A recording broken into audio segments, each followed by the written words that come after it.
അക്ഷരങ്ങളുടെയും അനുഭവങ്ങളുടെയും പുതുലോകം തുറന്ന് കേരള നിയമസഭയുടെ അന്താരാഷ്ട്ര പുസ്തകോത്സവം. വിവിധ എഴുത്തുകാരുടെ നിരവധി പുസ്തകങ്ങൾ കഴിഞ്ഞ ദിവസം പ്രകാശനം ചെയ്തു. സംവാദ സദസ്സുകൊണ്ടും പ്രഭാഷണങ്ങൾ കൊണ്ടും ശ്രദ്ധേയമാവുകയാണ് നിയമസഭ അന്താരാഷ്ട്ര പുസ്തകോത്സവത്തിന്റെ 3ാം പതിപ്പും. Good morning റിപൻ.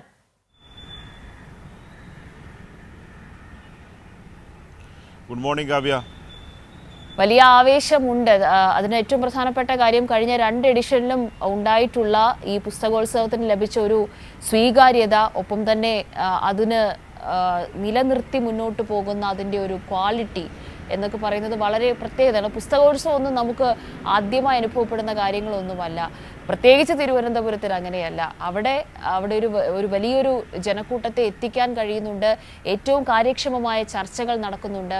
സമകാലിക വിഷയങ്ങളിലടക്കം ഊന്നിയുള്ള വലിയ വലിയ സംവാദ പരിപാടികൾ നടക്കുന്നുണ്ട്. ഈ 3ാമത് എഡിഷൻ പുരോഗമിക്കുമ്പോൾ എങ്ങനെയാണ് നിർവൻ കാര്യങ്ങൾ?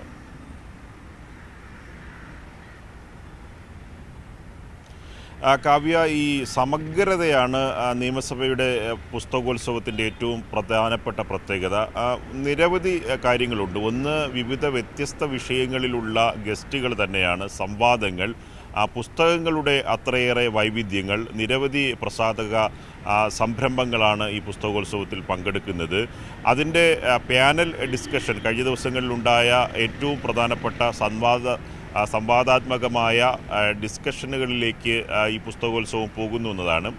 മറ്റൊന്ന്, നിയമസഭാ വളപ്പിനുള്ളിൽ എല്ലാവർക്കും അറിയാവുന്നതാണ്, നിയമസഭയ്ക്കകത്തേക്ക് കയറുന്നതിന്, പൊതുജനത്തിന് സാധാരണ കയറുന്നതിന് പെർമിഷൻ വേണം, പ്രത്യേക അനുവാദമൊക്കെ ഉണ്ടായാൽ മാത്രമേ നിയമസഭാ ഹാളിലേക്കും ഒപ്പം തന്നെ അകത്ത് നടക്കുന്ന ഈ കോമ്പൗണ്ടിലേക്കും വളപ്പിലേക്ക് കയറാനും കഴിയും. അപ്പോൾ സാധാരണപ്പെട്ട എല്ലാ ജനവിഭാഗങ്ങൾക്കും ഈ പുസ്തകോത്സവം നടക്കുന്ന ഈ ദിവസങ്ങളിൽ അകത്ത് പ്രവേശിക്കാൻ കഴിയും. നിയമസഭയ്ക്കകത്ത് പ്രവേശിച്ച് തന്നെ പുസ്തകോത്സവത്തിൻ്റെ വിവിധ വേദികളിലെ ഡിബേറ്റുകളിൽ പങ്കെടുക്കാൻ പറ്റുമെന്നതാണ് ഒരു വലിയ കാര്യം. മുഖ്യമന്ത്രിയുടെ ഉദ്ഘാടന സമ്മേളനത്തിൽ പറഞ്ഞത് ഒരു പുസ്തക നഗരിയായി തലസ്ഥാന നഗരം മാറുന്നുവെന്നാണ്. യുനെസ്കോയുടെ ഇത്തരത്തിലുള്ള പുസ്തകം ഓരോ വിഭാഗങ്ങൾക്ക് വേണ്ടി ഓരോ നഗരങ്ങളെ തിരഞ്ഞെടുക്കാറുണ്ട്. അതുകൊണ്ട് തിരുവനന്തപുരത്തിന് എന്തായിരുന്നാലും ഇതിനുള്ള യോഗ്യതയുണ്ട്. അതുകൊണ്ട് സ്പീക്കർ ഇതിനനുസരിച്ചുള്ള നീക്കങ്ങൾ ഈ പുസ്തകോത്സവത്തിൻ്റെ അടിസ്ഥാനത്തിൽ മുന്നോട്ട് പോകണം എന്ന ആശംസ കൂടിയാണ് മുഖ്യമന്ത്രിയുടെ നിർദ്ദേശമായി ഉദ്ഘാടന സമ്മേളനത്തിൽ പറഞ്ഞത്.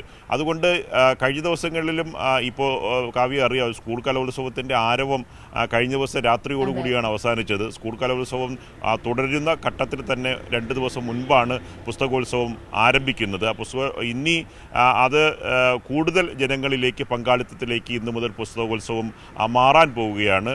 പൊതുജനങ്ങളുടെ വലിയ തിരക്ക്, ഒപ്പം തന്നെ കാമ്പുള്ള ചർച്ചകൾ, സമഗ്രമായ വിവിധ തരത്തിലുള്ള പ്രഭാഷണങ്ങൾ, ഇന്നും വിവിധ സെഷനുകളുണ്ട്. ഇന്നലെ 3 രാഷ്ട്രീയ പാർട്ടിയുടെ ഏറ്റവും ശ്രദ്ധേയമായ ഒരു സെഷനാണ് ഇന്നലെ കൈരളി TV-യുടെ MD കൂടിയായിട്ടുള്ള ജോൺ ബ്രിട്ടാസ് MP മോഡറേറ്ററായി നയിച്ച ചർച്ച എന്ന് പറയുന്നത്. സമകാലിക ഇന്ത്യൻ രാഷ്ട്രീയമാണ് ചർച്ച ചെയ്തത്. അതിൽ MD തന്നെ മുഖവുരയായി പറഞ്ഞ ഏറ്റവും പ്രധാനപ്പെട്ട കാര്യം, കേരളത്തിലല്ലാതെ ഇങ്ങനൊരു ചർച്ച നടക്കില്ല എന്നതാണ്. ഏറ്റവും പ്രധാനപ്പെട്ട കാര്യം അത് തന്നെയാണ്. വളരെ പരസ്പര ബഹുമാനത്തോടുകൂടി അവർ ഉന്നയിക്കുന്ന രാഷ്ട്രീയത്തിൽ ഉറച്ചു നിന്നുകൊണ്ട് തന്നെ രാഷ്ട്രീയം സമഗ്രമായി ചർച്ച ചെയ്യുകയും പാരസ്പര്യത്തിൽ വലിയ തരത്തിലുള്ള എതിർപ്പുകൾ മുന്നോട്ട് വയ്ക്കുമ്പോഴും പരസ്പര ബഹുമാനത്തിൻ്റെ പാരസ്പര്യമായിരുന്നു ഇന്നലത്തെ ആ ചർച്ചയിൽ കണ്ടത്. AICC അംഗമായിട്ടുള്ള, വർക്കിംഗ് കമ്മിറ്റി അംഗമായിട്ടുള്ള ആദരണീയനായ മുൻ പ്രതിപക്ഷ നേതാവ്, മുൻ ആഭ്യന്തര വകുപ്പ് മന്ത്രിയൊക്കെ ആയിട്ടുള്ള രമേശ് ചെന്നിത്തല, ഒപ്പം തന്നെ CPM-ന്റെ സംസ്ഥാന സെക്രട്ടറി MV Govindan master, PK Krishnadas BJP-യുടെ നേതാവ്, ഇവർ 3 പേരും അവരുടെ ആശയങ്ങൾ ഉറച്ചു നിന്നുകൊണ്ട് വാദപ്രതിവാദങ്ങളിൽ മുന്നോട്ട് പോകുമ്പോഴും ഒച്ചപ്പാടല്ല, എങ്ങനെയാണ് ഒരു ചർച്ച, സംവാദം എങ്ങനെയായിരിക്കണം മുന്നോട്ട് കൊണ്ടുപോകേണ്ടതെന്നുള്ള ഒരു വലിയ ഉദാഹരണമായിരുന്നു കഴിഞ്ഞ ദിവസം നടന്ന ചർച്ച. സമാനമായി നിരവധി പുസ്തകങ്ങളുടെ പ്രകാശനം നടന്നു. ദേശാഭിമാനിയുടെ ചീഫ് എഡിറ്ററും CPM-ന്റെ സംസ്ഥാന സെക്രട്ടേറിയറ്റ് അംഗവുമായിട്ടുള്ള പുത്തലത്ത് ദിനേശൻ്റെ 4 പുസ്തകങ്ങളാണ് മുഖ്യമന്ത്രി കഴിഞ്ഞ ദിവസം പ്രകാശനം ചെയ്തു. ഒരേ വേദിയിൽ വെച്ച് തന്നെ 6 പുസ്തകങ്ങൾ പ്രകാശനം ചെയ്യുന്നു. അതിൽ CPM-ന്റെ സംസ്ഥാന സെക്രട്ടറി MV ഗോവിന്ദൻ മാസ്റ്റർ അടക്കമുള്ള നേതാക്കൾ അതിൽ പങ്കെടുത്തു. ഒപ്പം തന്നെ വിവിധ രംഗത്തുള്ളവർ, മന്ത്രി മുഹമ്മദ് റിയാസ് വിനോദസഞ്ചാര മേഖലയുമായി ബന്ധപ്പെട്ട കേരളത്തിൻ്റെ ഉണർവ് സംബന്ധിച്ച് സന്തോഷ് ജോർജ് കുളങ്ങരയാണ് അദ്ദേഹവുമായി സംവാദം സംഘടിപ്പിച്ചത്. ലോകത്ത് അദ്ദേഹം 148 രാജ്യങ്ങൾ സഞ്ചരിച്ചെങ്കിലും കേരളമാണ് എല്ലാ അർത്ഥത്തിലും ഈ ജീവിക്കാൻ പറ്റുന്ന ഇടം, കാണേണ്ട ഇടം, ലോകത്തുള്ള സഞ്ചാരികളെല്ലാം കേരളത്തിലേക്ക് വരുന്ന ആളുകളിൽ എത്തണം, അതിനനുസരിച്ചുള്ള പ്രവർത്തനങ്ങൾ എങ്ങനെയാണ് സമഗ്രമായ ടൂറിസം വികസനത്തിൽ മുന്നോട്ട് പോകേണ്ടത്, ഇത്തരത്തിലുള്ള വലിയ തരത്തിലുള്ള ചർച്ചകളുണ്ടായിരുന്നു. ഇന്ന് പ്രതിപക്ഷ നേതാവ് വി ഡി സതീശനാണ് ആദ്യത്തെ സെക്ഷനിൽ പങ്കെടുക്കുന്നത്. ഒപ്പം തന്നെ വിവിധ യുവജന രംഗത്തുള്ള വിവിധ നേതാക്കൾ പങ്കെടുക്കുന്നുണ്ട്. ശബരിനാഥനും ഒപ്പം തന്നെ എം സ്വരാജും ഇന്നത്തെ ചർച്ചയിൽ പങ്കെടുക്കുന്നുണ്ട്. അങ്ങനെ വൈകിട്ടോടുകൂടി സുനിൽ പി ഇളയിടത്തിൻ്റെ